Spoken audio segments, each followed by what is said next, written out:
Welcome to Sneha TV. ఈరోజు తాజా రాజకీయ విషయానికి వస్తే తిహార్ జైల్లో ఉన్నటువంటి సుకేష్ చంద్రశేఖర్ అనే వ్యక్తి తన యొక్క ప్రేయస్కి ఒక లెటర్ రాశాడని తెలిసింది.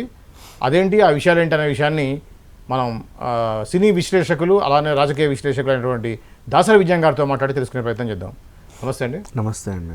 ఏంటండి యాక్చువల్గా తిహార్ అందరూ మనం గతంలో విన్నాము, రాజకీయ నాయకులు కానీ ఒక స్వతంత్ర సమరయోధులు కానీ జైలు నుంచి ఉత్తరాలు రాసేవారు, జైలు నుంచి పుస్తకాలు రాసేవారు విన్నాం. ఈ యొక్క సుకేష్ చంద్రశేఖర్ లెటర్ రాయటం ఏంటి, అది కూడా అతను లవర్కి రాయటం ఏంటి, అసలు ఆ లవర్ ఎవరు ఏంటి అనేది చెప్పండి. ఆల్రెడీ ఈ కేసులో ఆమెను కూడా నిందితురాలుగా చేర్చారు, కానీ అరెస్ట్ ఎందుకో చేయలే. ఓకే, మనీ లాండరింగ్ కేసులో. ఓకే, ఆవిడ కూడా ఒక సెలబ్రిటీ అని విన్నా. జాక్వెలిన్ ఫెర్నాండెస్ హీరోయిన్, ఆమెతో పాటు ఈయన తీసుకున్న ఫోటోలు కూడా బయటకు వచ్చాయి. జాక్వెలిన్ అంటే చాలా మందికి తెలియదు, అతను ఎవరండి? ఇప్పుడు ఎక్కాసెక్క సాంగ్ రాలేదా మొన్న, ఆవిడ జాక్వెలిన్ ఫెర్నాండెస్. గతంలో శంకర్ సినిమాలో హీరోయిన్ గా, మన సాహోలో కూడా పాట ట్రక్ తొక్కే పాట ఉంది చూసావా, ఓకే, అందులో ఉన్న heroine, Hindi heroine. Okay, and ఇప్పుడు యమ్మీ యమ్మీ అని ఆమెది ఒక పాట రిలీజ్ అయింది, బాగా హిట్ అయింది. సో సుకేష్ చంద్రశేఖర్ ఏమని రాశాడు అంటే, ఆగస్టు 11 ఈమె బర్త్డే. ఓకే, సో ఈ సందర్భంగా నేను చాలా సంతోషంగా ఒక 100 మందికి iPhone 15 Pro గిఫ్ట్ ఇస్తాను, 100 ఐఫోన్లు గిఫ్ట్ ఇస్తాను. 100 ఐఫోన్లు అంటే ఒక్కొక్కటి లక్ష ఇంటూ 100 లక్షలు, కోటి రూపాయలు. ఇంకెక్కువ అయింది, 1.5 లక్షల వరకు అవుతుంది కదా అటు ఇటుగా.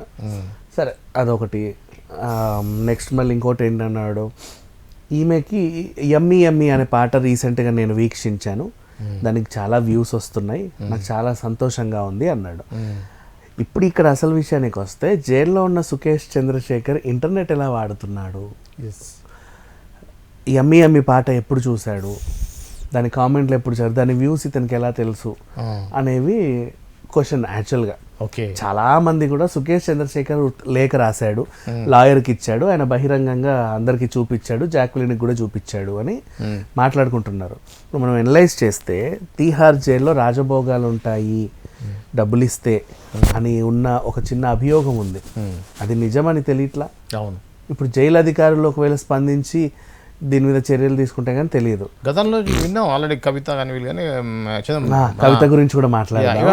చంద్రబాబు నాయుడు కూడా మేము చూసాము, దేశాల్లో కూడా నా మీద సింపతి తోటి అందరూ ఇది చేశారు అనేది చూసారు. అదే టీవీ ఉంటుంది, ఓకే, టీవీలో చూడవచ్చు.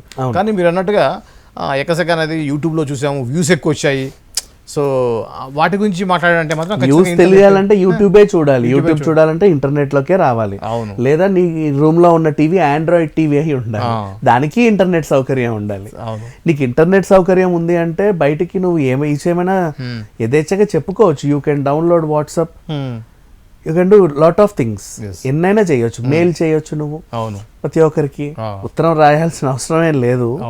సో ఇక్కడ ఆ డౌట్ వచ్చింది. ఇక అసలు విషయానికి వెళ్తే, ఆ పిల్లేమో ఆయన నన్ను దారుణంగా చీట్ చేశాడు, నాకు ఆయనకు సంబంధం ఏం లేదు, అతను లవర్ జాక్వెలిన్ ఫెర్నాండెస్ అలా చెప్తుంది. ఈయనేమో నువ్వు ఎంత కోప్పడ్డా ఎంత తిట్టినా నాకు నువ్వంటే ముద్దే, నేను నిన్ను మంచిగానే ప్రేమిస్తున్నాను అని చెప్పేసి ఈయన ఒక అందమైన ప్రేమ లేఖ అయితే రాశాడు. అంటే చాలా మందికి తెలియని విషయం ఏంటంటే, వీళ్ళిద్దరి మధ్య లవ్ ట్రాక్ ఏంటి, అసలు ఏంటి.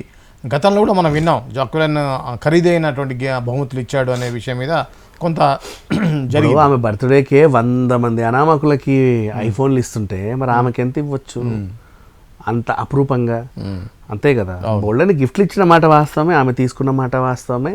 కాకపోతే ఏంటంటే, మనీ లాండరింగ్ కేసులు ఇరుక్కున్న తర్వాత ఇతని నుంచి ఆమె అకౌంట్కి బోల్డని ట్రాన్సాక్షన్లు ఉంటే, ఏంటిది నువ్వు కూడా ఇందులో నిందితురాలవా అన్నట్టుగా అడిగారు. కాకపోతే ఇక అసలు విషయం అంటే, సుకేష్కి ఈ కేసులోనే నేను పక్కన పెడితే, అతను యాక్చువల్గా ఒక బిజినెస్ మ్యాన్, తనకి కొన్ని రిసార్ట్స్ హోటల్స్ ఉన్నాయి. యాజ్ ఎ బిజినెస్ మ్యాన్గా కూడా ఈమెకి ఖర్చు పెట్టడంలో తప్పు లేదు. మనీ లాండరింగ్ కేసులో ఇరుక్కున్న తర్వాత మనీ ట్రయల్ అయినప్పుడు నీ లావాదేవీలు ఎవరెవరికి వెళ్ళాయి ఏంటంటే అనేది మొత్తం ఈడీ అటాచ్ చేస్తుంది. అట్లా ఈమె నిందితురాలుగా చేర్చారు ఆ టైంలో.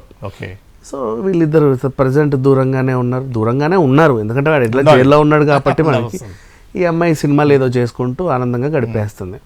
ఇది ఓవరాల్. ఇప్పుడు మనం అసలు విషయానికి, కవిత విషయానికి వద్దాం. సో తీహార్ జైల్లో ఇప్పుడు ఈయన ఇంటర్నెట్ వాడుతున్నాడు అంటే మా కవిత కూడా రాజభోగాలు అనుభవిస్తుందేమో అని సాటిస్ఫై అవుతారేమో వీళ్ళంతా.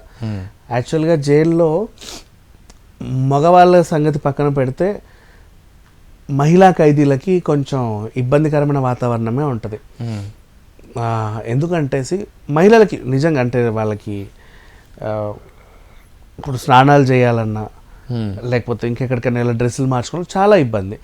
ఇప్పుడు అబ్బాయిలు అయితే ఏంటి చిన్నగా ఒక లాగు చొక్కా తొడుక్కొస్తాను అట్ట గుండీలు పెట్టుకొని వస్తారు. వాళ్ళు అట్లా కాదు కదా, వాళ్ళ శారీ అవన్నీ పెద్ద ఇష్యూ ఇంత ఉంటుంది, అంతసేపు చెయ్యాలి. అండ్ అక్కడ ఉండే వాతావరణం నీకు విశాలమైన పడగదులు విశాలమైన బాత్రూమ్లు ఉండవు, చిన్న చిన్న బాత్రూమ్లే ఉంటాయి. నువ్వు అందులోనే ఏదో రకంగా నిన్ను నువ్వు కాపాడుకొని బట్టలు మార్చుకొని బయటికి రావాలి, లేదా నీ సెల్లో చేయాలి. సెల్ కూడా ఓపెనే ఉంటుంది, అంటే మీరు కనబడతారు ఎప్పుడు ఆ జైలర్కి. ఇకపోతే లేడీస్ ఇబ్బందే ఉంటుంది. లేడీస్ హాస్పిటల్లోనూ ఆడవాళ్ళే ఉంటారు, క్యాంటీన్లోనూ ఆడవాళ్ళే ఉంటారు, రూల్ ప్రకారంగా మోస్ట్లీ ఉంటాయి. కానీ ఈ మధ్య కాలంలో తెలిసినటువంటి ఒక వార్త ఏంటంటే ఏ జైల్లో అయితే కవిత ఉందో తీహార్ జైల్లో, అదే జైల్లో ఎక్కువ మంది ఎయిడ్స్ బారిన పడ్డారు, చాలామంది గర్భవతులు అయ్యారు. అంటే మగ జైలర్లు కూడా ఉన్నారు, మగ సిబ్బంది కూడా అక్కడ పనిచేస్తుంది అని అర్థం చేసుకోవాలి. ఓకే, వీళ్ళకి ఏంటంటే పాపం అక్కడ డబ్బులు ఉండవు, కానీ ఫెసిలిటీస్ కావాలి అనుకుంటే ఇక వాడికి లొంగిగా తప్పదు, ఇంకా ఒళ్ళే అమ్ముకోవాలి, ఇంకేం ఉండవు. అలా ఒళ్ళు అమ్ముకొని కొంచెం వాడి ఫ్రెండ్లీ అయిన తర్వాత కొద్ది గొప్ప రాజభోగాలు అనుభవిస్తూ ఉంటారు. అంటే మరీ చిన్న చిన్న ఫెసిలిటీస్ వాళ్ళకి కావాల్సినవి. అండ్ మళ్ళీ శానిటరీ ప్రాబ్లమ్స్ వస్తాయి.